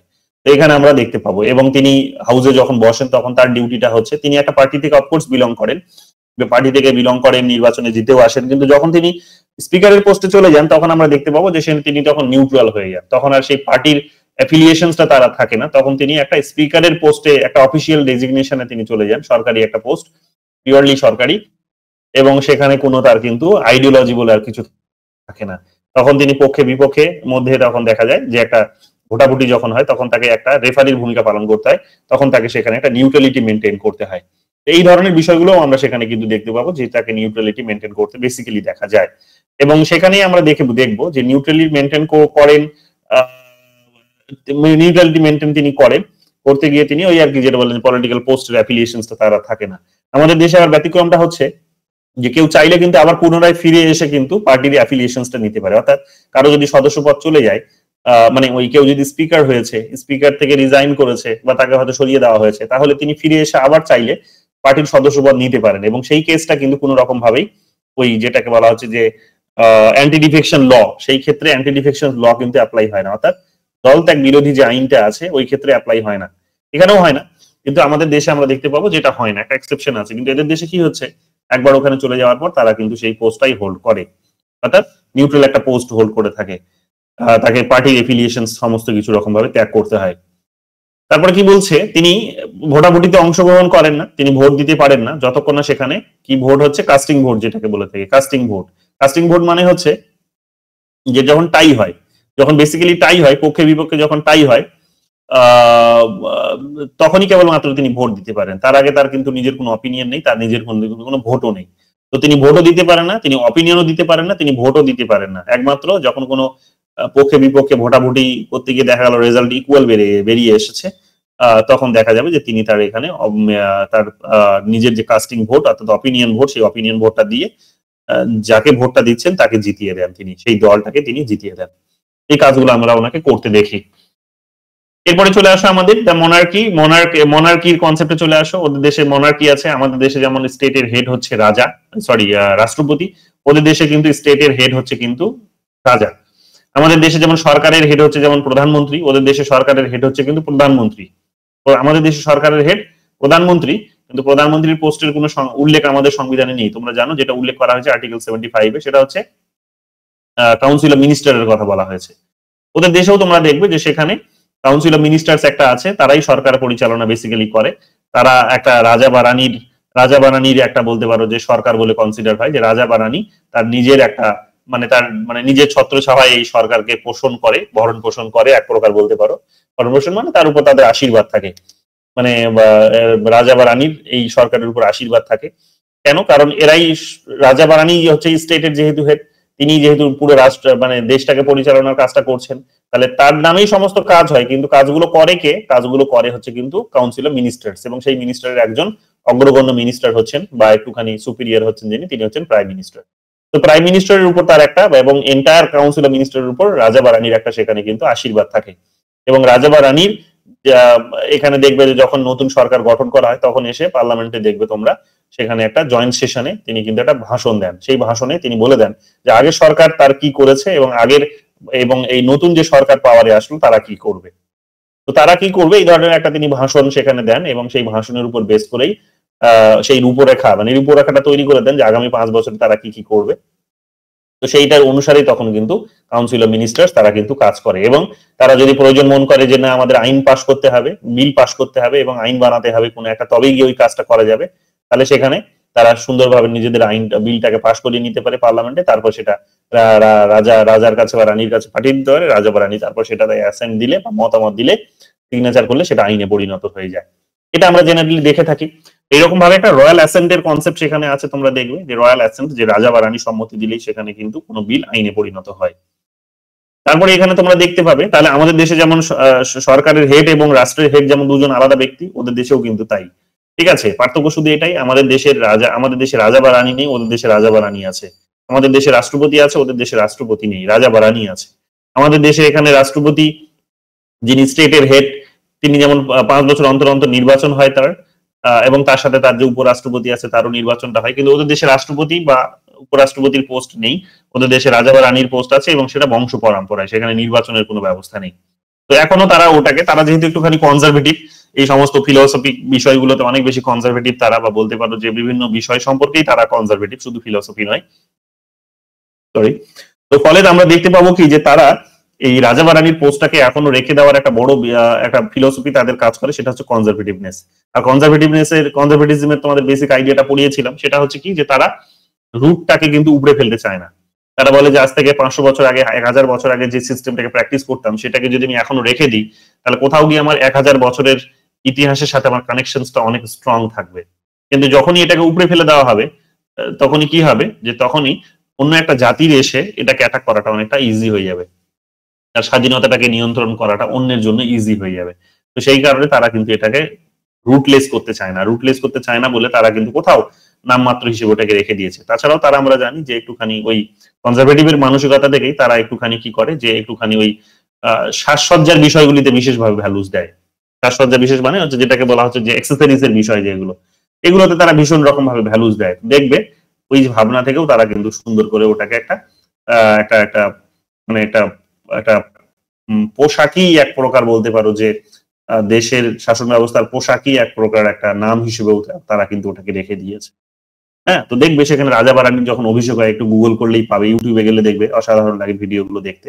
মানে এটা মনে হয় যে আজ থেকে 500 বছরের ইতিহাসকে আমি দেখছি, শুধু এখানে কালার টিভিতে দেখছি বলে, বা ইউটিউবে তো কালার ক্যামেরাতে আসে বলে সেখানে একটুখানি ব্যাপারটাকে একটুখানি মানে এতটা ইতিহাসের সাথে কানেক্টেড মনে হয় না। বাট যেটাই যে কোনো একটুখানি যদি ব্ল্যাক অ্যান্ড হোয়াইটে দেখো, ঠিক আছে, কালারটাকে যদি ব্ল্যাক অ্যান্ড হোয়াইটে দেখো, তাহলে তোমাদের নিশ্চয়ই ফিল হবে যে সেটা আজ থেকে আমি এক কোথায় 1000 বছর আগের কোনো একটা সভাকে আমি হয়তো সেখানে দেখছি, বা আমি নিজেই হয়তো 1000 বছর আগে হয়তো সেখানে দাঁড়িয়ে আছি, এটা ফিল হবে। তো দেখবে সেখানে রাজা বারানী সেখানে সুন্দর করে সেখানে প্রবেশ করে, যখন জয়েন্ট সেশনে তিনি যখন ভাষণ দেন, রাজা বারানী সেখানে হাউস অফ কমন্সে আসেন, তিনি সেখানে বসেন মানে জয়েন্ট সেশনে। তো সেখানে এসে তিনি বসলেন, তারপরে সেখানে ইয়েকে ডেকে নিয়ে আসা হয় রাজ্যসভা থেকে, হাউস অফ লর্ডস থেকে লর্ডসদেরকে ডেকে নিয়ে আসা হয়। সেখানকার লর্ডস এর যিনি হচ্ছেন আবার চেয়ারম্যান আছেন, তিনি আসবেন, তার পেছনে পেছনে সমস্ত সদস্য, না সরি ভুল, উল্টোটা বললাম। তিনি লর্ডসভাতে গিয়ে বসেন, লর্ডসভাতে বসলে তারপরে সেখানে তার যে সারা মন্ত্রী আছে সেই মন্ত্রীদেরকে ডেকে নিয়ে আসা হয়। তো সবার আগে স্পিকার থাকেন, প্রধানমন্ত্রী থাকেন, তারপর ধীরে ধীরে সমস্ত মেম্বার্সরা তার পেছন পেছনে আসে এবং একটা জায়গাতে এসে তারা সেখানে কিন্তু রাষ্ট্রপতির ভাষণটা শোনেন, সরি রাজা বা রানীর ভাষণ শোনেন। তো এই ধরনের জিনিসগুলো, এবং সেইভাবে দেখবে সেখানে মুকুট পরানো হয়, এইভাবে তার একটা গাউনটাকে নিয়ে দেখবে 10 জন 12 জন হেঁটে যাচ্ছে, গাউন নিয়ে হেঁটে যাচ্ছে 10 জন 12 জন। তো মানে দেখতে একটুখানি মানে ব্যতিক্রমী লাগে ব্যাপারটাকে, যে তার জামা কাপড় ধরে রাখা থাকার চাকরিটাও যদি অ্যাটলিস্ট পাওয়া যেত, তাহলে বোধহয় একটা বিশাল পজিশন নিজেকে ফিল করতাম, তাই না? ধন্য মনে হতো যে জাস্ট আমি গাউনটা ধরবো একদিকে, শুধু 12 জনের মধ্যে যদি একজন হতে পারতাম, বিশাল কিছু হতো জীবনে। যাই হোক, সৌভাগ্যটা হবে না আমাদের, তোমাদের হতে পারে, আমার হবে না। তারপরে দেখো এখানে কি বলছে, তারপরে বলছে এখানে যে summons and dissolves parliament on the advice of the prime minister, যে পার্লামেন্টকে তিনি ভেঙে দিতে পারেন, পার্লামেন্টকে তিনি সামন করতে পারেন, সামন মানে ডেকে পাঠাতে পারেন, ঠিক আছে। তো এটা তিনি প্রধানমন্ত্রীর নির্দেশে, প্রধানমন্ত্রীর উপদেশে করতে পারেন, যে প্রধানমন্ত্রী যদি উপদেশ দেয়, এক প্রকার উপদেশ দেয় যে আপনাকে এই জিনিসগুলো করতে হবে, তাহলে তিনি সেই কথা মতো কাজ করেন। অর্থাৎ আমাদের দেশে যেমন রাষ্ট্রপতি আমাদের প্রধানমন্ত্রীর উপদেশ শুনে চলতে বাধ্য, ওদের দেশেও তিনি এক প্রকার ওটাই, যে রাষ্ট্রপতি মানে রাজা বা রানীর নামেই দেশ শাসন হবে, কিন্তু উপদেশটা কার কাছ থেকে পাবেন? তিনি প্রধানমন্ত্রীর কাছ থেকে পাবেন। প্রধানমন্ত্রী তার কাউন্সিল অফ মিনিস্টারে সেটা যে কোনো বিষয়ে আলোচনা করে যদি সেখানে রাজা বা রানীর উপদেশ দেন যে এটাই আপনাকে করতে হবে, তাহলে সেখানেও তিনি কিন্তু এক প্রকার করতে বাধ্য। এই কারণে বলা হচ্ছে যে রাজা বা রানী সেখানে নামমাত্র রাজা বা রানী, তার মানে তার তরবাল আছে ঠিকই, অনেকে বলার চেষ্টা করেন যে তার তরবাল আছে ঠিকই, তার সেই তরবালের কিন্তু ধার নেই, তার তরবারি আছে ঠিকই, সেই তরবারি বা তরবালের কিন্তু বিশেষ ধার নেই। অনেকে এটাও বলার চেষ্টা করেন যে সে ভোতা হয়ে গেছে, কারণ তার পাওয়ারটা চলে গেছে প্রধানমন্ত্রীর কাছে, প্রধানমন্ত্রী যেটা বলেন সেটাই তাকে করতে হয়, তার নিজস্ব স্বাধীনতা বলে নেই সেখানে। এবং তোমরা আজকের দিনে যদি দাঁড়িয়ে দেখো তাহলে দেখবে এর আগে যিনি প্রধানমন্ত্রী ছিলেন, এটাও তখন খবরের কাগজে বারবার উঠে আসতে দেখবে যে প্রধানমন্ত্রীর যত টাকা আছে সেটা হচ্ছে মানে মানে মানে রাষ্ট্রপতি, তাদের দেশে রাজা বা রানীর থেকেও বেশি সম্পত্তি আছে হচ্ছে তাদের প্রধানমন্ত্রী মানে ঋষি সুনাকের। এখনকার প্রধানমন্ত্রীর কি অবস্থা আমি জানি না, বাট এটাও খবরের কাগজে বারবার উঠে আসতো যে রাজা বা রানীর থেকেও বেশি টাকা আছে কিন্তু প্রধানমন্ত্রীর, সম্পদ আছে প্রধানমন্ত্রীর, বাট ওই আর কি পলিটিক্যাল পাওয়ার টাওয়ার আছে, একটা বংশ পরম্পরা, এটাই আর পার্থক্য। বাট টাকা পয়সার দিক থেকে দেখবে তার একটা নির্দিষ্ট লিমিটেশনসই আছে। এই জায়গাটা সেখানে কিন্তু একটা বিরল ঘটনা বলে বিবেচিত হয়। যাই হোক, এগুলো তোমরা পাবে। এরপর প্রধানমন্ত্রীর পোস্টে চলে আসো। প্রধানমন্ত্রী যেটা বললাম যে তিনি সরকারের প্রধান, তিনি শাসক যে দল আছেন সেই দলের তিনি প্রধান। এবং আমরা দেখতে পাই দলের প্রধান মানে দলীয় ভাবে বলা হচ্ছে না, দলের প্রধান অন্য কেউ হতেই পারে, কিন্তু দল যখন সরকারে আছে তখন সরকারে থাকাকালীন সেই সরকারের দলের প্রধান, সরকারি দলের তিনি প্রধান হিসেবে কনসিডার হন, অর্থাৎ তিনি প্রধানমন্ত্রী। এবং আমরা দেখতে পাবো যে তিনি রাজা বা রানীর দ্বারা তিনি নিয়োগ হয়ে থাকেন, এই প্রাইম মিনিস্টার এবং তার যে কাউন্সিল মিনিস্টার, তারা যখন রাজা বা রানীর মতো কাজ করে তখন সেখানে একটা শ্যাডো গভর্নমেন্টও পরিচালনা হয় পেছন দিকে। এটা মাথায় রেখো, শ্যাডো গভর্নমেন্টের কনসেপ্টটা, এটা এখানে কোথাও মেনশন করেনি, নোট করে নাও। শ্যাডো গভর্নমেন্টের কনসেপ্টটা হচ্ছে এটাই যে বিরোধীরা সেখানে শ্যাডো গভর্নমেন্ট হিসেবে পরিচালিত হয়। যেমনি একটা দল সেখানে তারা নির্বাচনে জয়লাভ করতে পারলো না, তেমনি তারা কি হয় যে শ্যাডো গভর্নমেন্ট বিরোধীরা চালাচ্ছে, এক প্রকার ছায়া সরকার, যে ছায়া সরকার এক প্রকার চালাচ্ছে, যে সরকারের উপর এক প্রকার নজরদারি রাখছে, তারা কি করছে কি করছে না সমস্ত কিছু নজরদারি রাখছে, এবং পুরো প্রসেসটাকেও তারা জানার চেষ্টা করছে, বোঝার চেষ্টা করছে, সাথে সাথে তারা সরকারের সমালোচনাও করছে। যেমনি ক্ষমতাসীন সরকার তারা আর জিতে আসতে পারলো না, তেমনি তখন কি হয় যে অফকোর্স বিরোধীরা তখন তার মানে জিতে আসবে, সেটাই স্বাভাবিক কথা। তো মেজরিটি যে বিরোধী পার্টি আছে সেই মেজরিটি বিরোধী পার্টি আমরা বেসিক্যালি দেখতে পাই যে তারা কিন্তু সঙ্গে সঙ্গে কিন্তু আবার সরকারের কিন্তু ওই রাজা বা রানীর কিন্তু সান্নিধ্যে চলে আসে। এগুলো তোমরা দেখতে পাবে, ঠিক আছে? এই ঘটনাগুলো তোমরা এগুলো নোটিশ করে থাকবে। যাই হোক, এখানে আমরা কি দেখতে পাচ্ছি? আমরা দেখতে পাচ্ছি যে এখানে প্রত্যেকটা নির্বাচনের শেষে যিনি লোকসভার হচ্ছে সংখ্যাগরিষ্ঠ দলের হচ্ছে যিনি মেজরিটি, মানে যে দল সংখ্যাগরিষ্ঠতা পেয়েছে সেই দলের যিনি লিডার নির্বাচিত হলেন, সেই লিডারকে এখানে রাজা বা রানী প্রধানমন্ত্রী হিসেবে নিয়োগ করে থাকেন। এটা আমরা জানি। রাজা বা রানীর হাতে সেই ক্ষমতাটুকু আছে, অর্থাৎ শপথ বাক্য পাঠ করানোর কাজটা তিনি করিয়ে থাকেন। এটা আমরা দেখতে পাবো। এরপর আমরা দেখতে পাবো যে তিনি এক্সিকিউটিভ ব্রাঞ্চকে লিড করে থাকেন, মানে নামমাত্র প্রধানমন্ত্রী এখানে এক প্রকার রিয়েল পাওয়ারটা এনজয় করে থাকেন। নমিনাল পাওয়ারটা আমরা জানি যে সেখানে রাষ্ট্রপতি রাজা বা রানী উপভোগ করছেন, আর রিয়েল পাওয়ারটা সেখানে প্রধানমন্ত্রী উপভোগ করছেন, এটা আমরা জানি। তিনি প্রধানমন্ত্রীর ক্ষমতাটা হচ্ছে যে তিনি অন্যান্য যে সমস্ত মিনিস্টার্সরা আছেন তাদেরকে নিয়োগ করতে পারেন। আমাদের দেশেও আমরা এটাই জানি যে অন্যান্য মিনিস্টারকে তিনি নিয়োগ করেন। যদিও নিয়োগ করেন মানে কি, তিনি রাষ্ট্রপতিকে উপদেশ দেন যে অমুক অমুক ব্যক্তিগুলোকে শপথ বাক্য পাঠ করান, তাদেরকে আমি মন্ত্রী করবো, আমার কাউন্সিলে আমি মিনিস্টার বানাবো তাদেরকে। আবার তাদেরকে তিনি সরিয়ে দিতে পারেন। তিনি যদি রাজা বা রানীকে বলেন যে ওনাকে সরিয়ে দিতে হবে অমুক মন্ত্রীকে, তাহলে তিনি সরিয়েও দিতে পারেন। তো এইরকম ভাবে কাউকে নিয়োগ করা আর কাউকে অপসারণ করার ক্ষেত্রে প্রধানমন্ত্রীর একটা বিশেষ ভূমিকা আছে। এরপরে আমরা দেখতে পাবো যে, এবং তোমরা এটাই দেখতে পাবে যে যখনই কোনো প্রধানমন্ত্রী নির্বাচিত হয়, নতুন কোনো প্রধানমন্ত্রী আসে, তখন সেই প্রধানমন্ত্রী নিজের পছন্দের লোকগুলোকে নিজের পছন্দের পোস্ট গুলোকে অফার করে থাকে। ঠিক আছে? নিজের মানে এই নয় যে শুধু প্রধানমন্ত্রী সরে গেল বলে কাউন্সিল মিনিস্টারের বাকি মেম্বাররা একই থাকবে, তা নয়। এটা totally depend on the prime minister যে তিনি কাকে কোন পোর্টফোলিও দেবেন, অর্থাৎ কোন দপ্তর কাকে দেবেন সেটা তার উপর ডিপেন্ড করছে। এবং আগের মেম্বারদেরকেই যে দেবেন তিনি, সেটাও কোনো বাধ্যবাধকতা নেই, তিনি তার পছন্দ মতো লোকগুলোকে চুজ করতে পারেন। তো তোমরা দেখবে যেমন ডেভিড ক্যামেরনের পর সেখানে মার্গারেট কি মহিলার নাম কি, যিনি ঘোষণা করে, যিনি প্রধানমন্ত্রী, মার্গারেট থ্যাচার। না উনি না, মার্গারেট থ্যাচার তো 1980 সালে থেকে। নামটা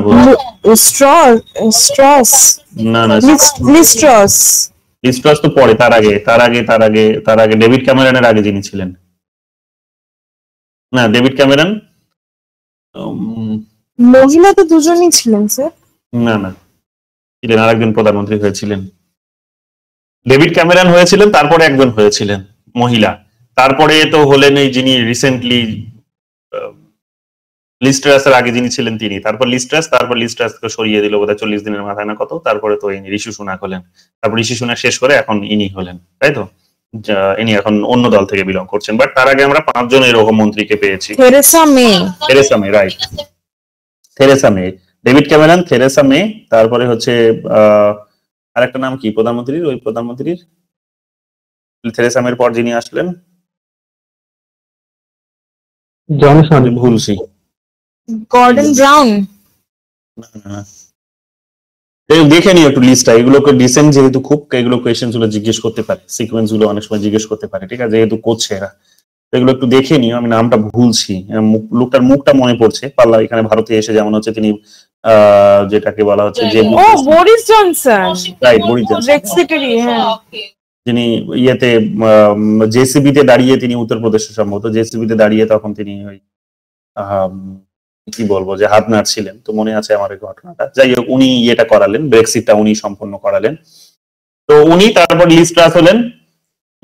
লিজ ট্রাসের পর তারপর ঋষি সুনাক মানে এরা প্রত্যেকেই, এই যে David Cameron, Theresa May, Boris Johnson, তারপরে হচ্ছে লিজ ট্রাস, তারপরে হচ্ছে ঋষি সুনাক, এই 5 জন এরা কিন্তু তোমরা দেখবে যে এরা ইয়ে পার্টি থেকে বিলং করতো, এবং বোধহয় 10 বছরের মধ্যে 5টা প্রাইম মিনিস্টার চেঞ্জ হয়েছে। এরা হচ্ছে কনজারভেটিভ পার্টি থেকে, কনজারভেটিভ পার্টি থেকে এরা বিলং করতো। এই 10 বছরের মধ্যে 5টা প্রধানমন্ত্রী সেখানে চেঞ্জ হয়েছে। তারপরে তোমরা দেখবে যে এখন তো লেবার পার্টি পাওয়ারে এসেছে, সেখান থেকে কির স্টারমার সেখানে প্রধানমন্ত্রী হয়েছে।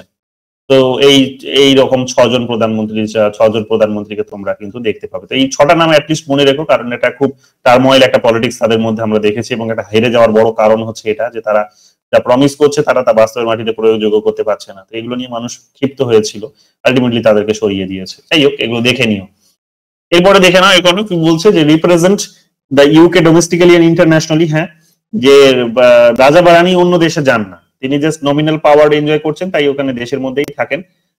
প্রধানমন্ত্রী সমস্ত জায়গাতে যান, প্রধানমন্ত্রী দেশ বিদেশে যান, গিয়ে তিনি সরকারের হয়ে কাজকর্মগুলো সব করে আসেন, ঠিক আছে। এবং তার জন্য তাকে পার্লামেন্টে গিয়ে যে বিল পাস করাতে হয়, রাজা বা রানীর সম্মতি নিতে হয়, ওই রকম কোনো ব্যাপার নাই। জাস্ট যদি প্রয়োজন পড়ে কোনো আইনের, তাহলে সেটা তিনি পার্লামেন্টে পাস করিয়ে নিতে পারেন, বাট ওই রকম বাধ্যবাধকতা নয়। যেমন ইউএসএ তে আমরা বাধ্যবাধকতা জায়গা থেকে দেখলাম, ওই রকম এখানে কিন্তু বাধ্যবাধকতা নেই যে তাকে করাতেই হবে, এরকম কোনো ব্যাপার নেই এখানে।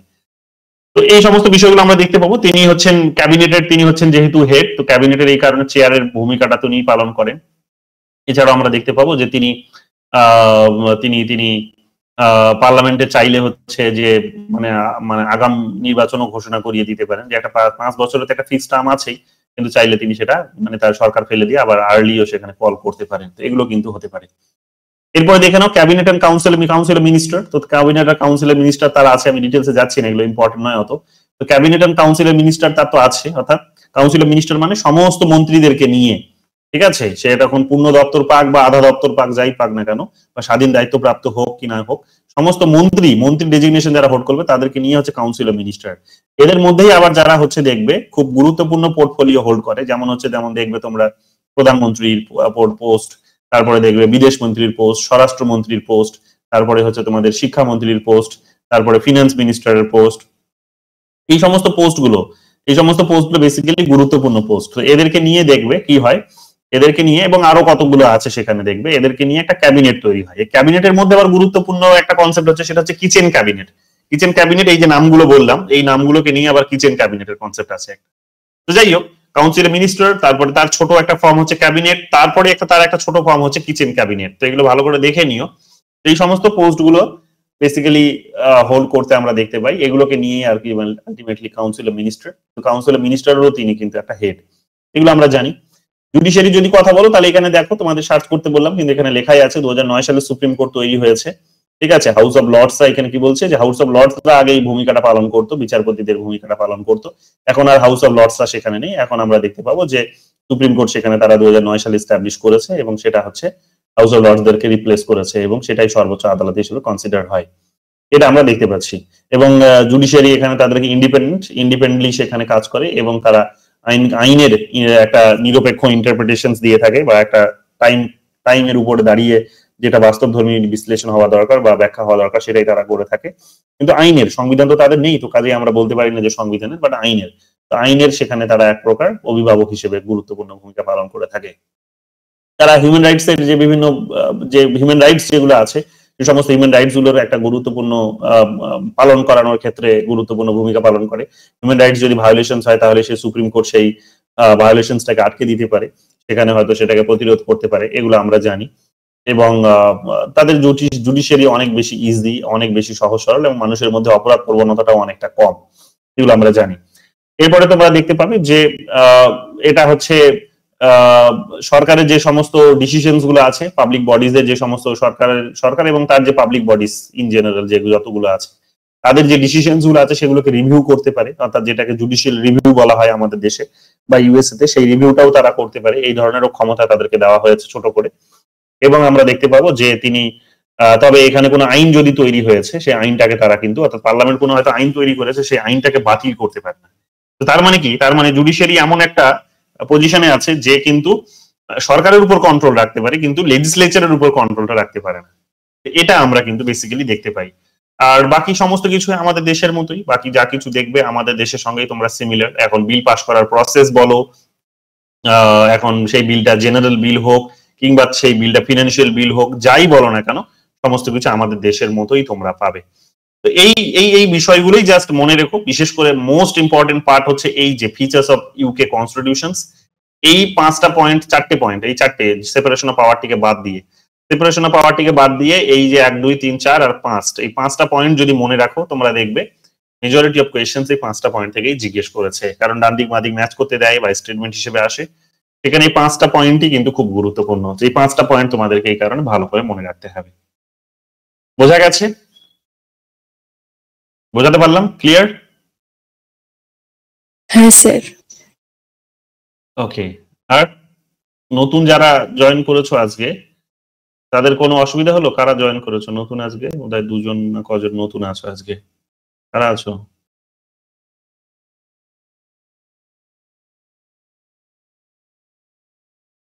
রোজি কেউ না কেউ জয়েন করছো। এর আগের ক্লাসে বোধহয় 2 3 জন জয়েন করলে, তার আগের ক্লাসে আজকে। হ্যাঁ, রায়ানা নাসরিন। ক্লিয়ার হয়েছে বিষয়টা? ঠিক আছে। হ্যাঁ ওকে। আর কে আছো?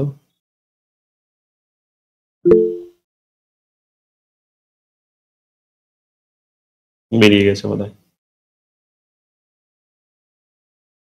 বল। দাদা বলছে কালকে আমাদের যে টিচিং অ্যাপটিটিউডের ক্লাসটা হয়েছে, তো ওই স্যার বললেন কি মেটেরিয়ালসটা যেটা প্রোভাইড করা হবে, তো তার জন্য একবার তোমাকে কথা বলতে।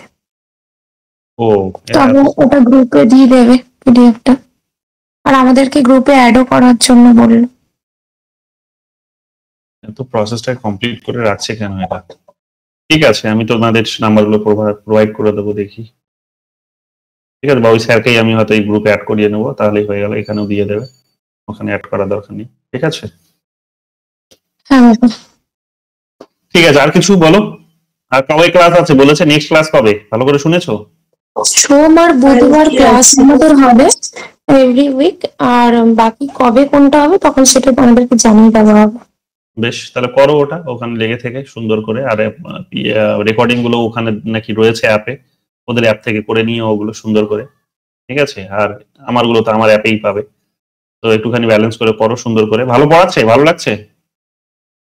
কালকের ক্লাসটা তো ভালো লাগলো।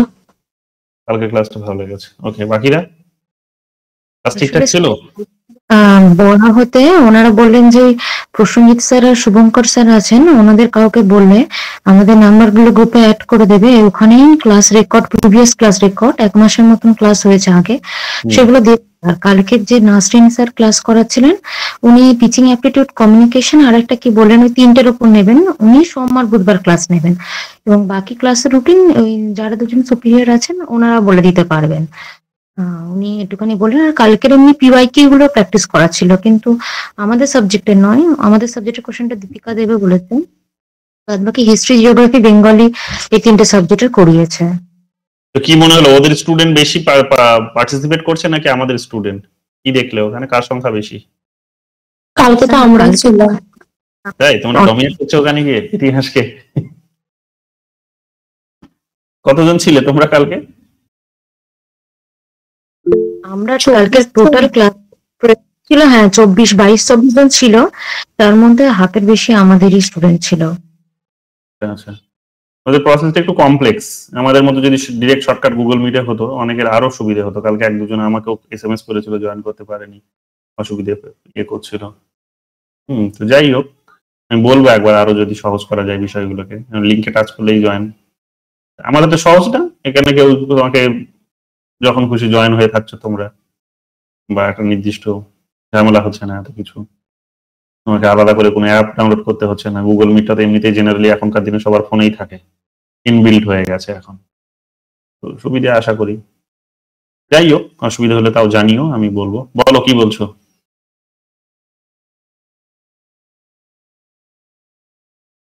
কিছু বলছো মৌলি? না না স্যার, কালকে ক্লাসটা করেছিলাম ওটাই বললাম। আচ্ছা আচ্ছা, আর কেউ কিছু বলবে? তো কোয়েশ্চেন গুলো নইলে সলভ করে ফেলো, ইউনাইটেড কিংডমের কোয়েশ্চেন যা আছে ঝেড়ে, ঠিক আছে? হ্যাঁ স্যার। আগামীকালই আমরা মানে শুধু কোয়েশ্চেন সলভ করবো। এর আগের দিনে যেমন আমরা ইউএস এর কোয়েশ্চেন গুলো 2 দিন ধরে সলভ করলাম, সেটা আর করবো না। একদিনই আমরা সব কোয়েশ্চেন সলভ করে নেবো, ঠিক আছে? আর সব ইজি এগুলো, মানে ইন্ডিয়ান কনস্টিটিউশন যারা পড়েছো তাদের জন্য এগুলো সবই ইজি, তো কাজে চিন্তার কিছু নেই। মাঝে মাঝে এখান থেকে কোয়েশ্চেন থাকে, রেগুলার যে কোয়েশ্চেন দেয় তাও নয়, তো চিন্তার কিছু নেই। জাস্ট এই যে যেটা স্ক্রিনে দেখতে পাচ্ছ যে পার্টটা, ওই পার্টটা ভালো করে দেখে নাও, এগুলোই ভালো করে মার্ক করে রাখো, তাহলেই হবে। আর গল্পগুলো মনে রাখার চেষ্টা করো, আর যখন পড়বে তখন ম্যাপ দেখে দেখে পড়বে, আরো বেশি করে মনে থাকবে, লং সময় মনে থাকবে, বা ভুলবে না জিনিসগুলো, একটা সাধারণ কমন সেন্স হয়ে যাবে এগুলো, ঠিক আছে? স্যার, হ্যাঁ বলো তানিয়া। স্যার বলছি তার মানে কালকে কি আপনার ক্লাস হবে না? কারণ কালকে তো পেপারের ক্লাস আছে। না, যেদিন পেপার 1 আছে সেদিন তো আমারটা হবে না, ওদিন ক্লাস টাইম তো ক্লাস করে যাবে, ঠিক আছে? তো আগামীকাল তাহলে ওদের ক্লাসটা করবে, যারা নতুন জয়েন করেছো তাদেরকে, তারা কাউকে একজন ফোন করে নাও, এখান থেকে নাম দেখে নাও, দেখে নিয়ে কাউকে ফোন করে নিও, ফোন করে নিলে ওরা গাইড করে দেবে কিভাবে জয়েন হওয়া যাবে, ঠিক আছে? ঠিক আছে, তাহলে থাক আজকে এখানে। পিওয়াইকিউ গুলো সলভ করে ফেলো, দেখো কতগুলো আছে পিওয়াইকিউ, ঠিক আছে? চলো, গুড নাইট। Good night.